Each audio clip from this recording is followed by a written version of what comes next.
Topic में हम discuss करने जा रहे हैं स्कैटरिंग ऑफ लाइट के बारे में। अब स्कैटरिंग ऑफ लाइट क्या होता है? स्कैटरिंग का मतलब होता है फैल जाना। जब लाइट किसी पार्टिकल के ऊपर टकराएगी, किसी पार्टिकल के ऊपर पड़ेगी और पड़ने के बाद वो लाइट क्या कर जाती है? स्कैटर्ड कर जाती है, चारों तरफ फैल जाती है। That is called scattering of light. अब ये स्कैटरिंग ऑफ लाइट को हम टिंडल इफेक्ट भी बोलते हैं। क्या बोलते हैं?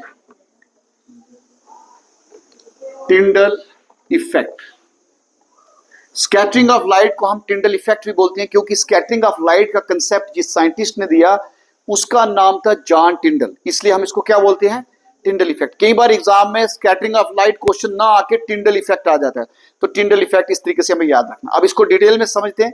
कई बार आपने ये देखा होगा, हमें जो लाइट ट्रेवल करती है, लाइट के चलने वाला जो पाथ है वो कभी भी नजर नहीं आता, लेकिन नेचर में कई बार ऐसा होता है कि लाइट का ट्रेवल करने वाला पाथ हमें नजर आ जाता है। जैसे हम सुबह सुबह आप अपने घर की खिड़की को खोलोगे तो सन की लाइट जो अंदर आती है वो हमें नजर आती है, वो लाइट का पाथ हमें नजर आता है। या सम टाइम आप किसी डेंस फॉरेस्ट में चले जाओ और उस डेंस फॉरेस्ट की जो कैनोपी है उसके ऊपर से लाइट नीचे की तरफ हमें उसका पाथ नजर आता है।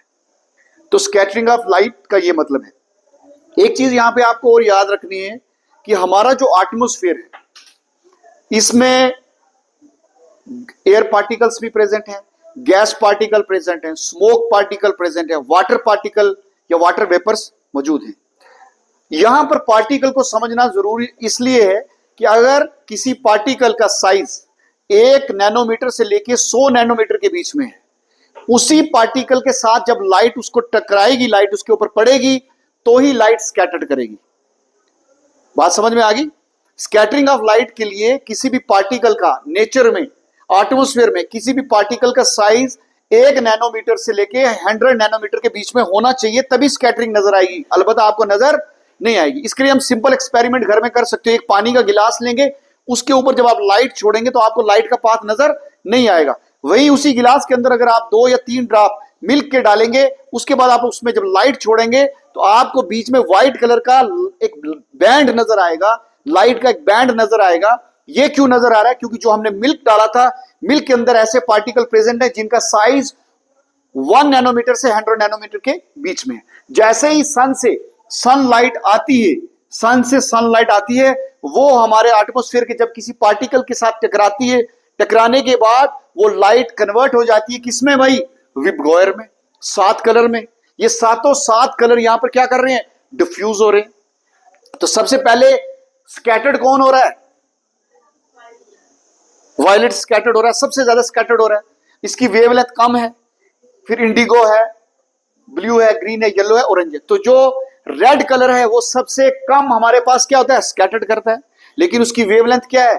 बहुत ज्यादा है। तो हमें नेचर में काफी दूर तक ट्रेवल करने का जो काम जो कलर कर रहा है वो कौन है? रेड है। लेकिन अगर हम उसकी बात करें कि स्कैटर्ड सबसे कम कर रहा है, लेकिन वायलेट इस नेचर में ज्यादा दूर तक नहीं जा पाता क्योंकि इसकी वेवलेंथ कम है, लेकिन स्कैटरिंग सबसे ज्यादा कर रहा है।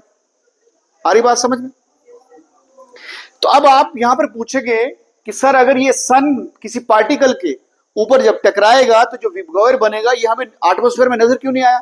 तो हमने पहले ये बात की है कि एटमॉस्फेयर के अंदर व्हाइट लाइट के इन 7 कलर की स्पीड सेम रहती है, इसलिए हमें ये नेचर में नजर नहीं आता। और इस स्कैटरिंग ऑफ केस में तो बिल्कुल नजर नहीं आएगा। लेकिन हमें इतना पता है कि जब भी ये किसी पार्टिकल के साथ टकराएगा तो ये सभी कलर्स क्या करेंगे? स्कैटर्ड करेंगे। तो इसको हम क्या बोलेंगे? Scattering of light. अब इस स्कैटरिंग ऑफ लाइट के कारण इस नेचर में हमें 2 चीजें बड़ी इंपॉर्टेंट देखने को मिलती हैं।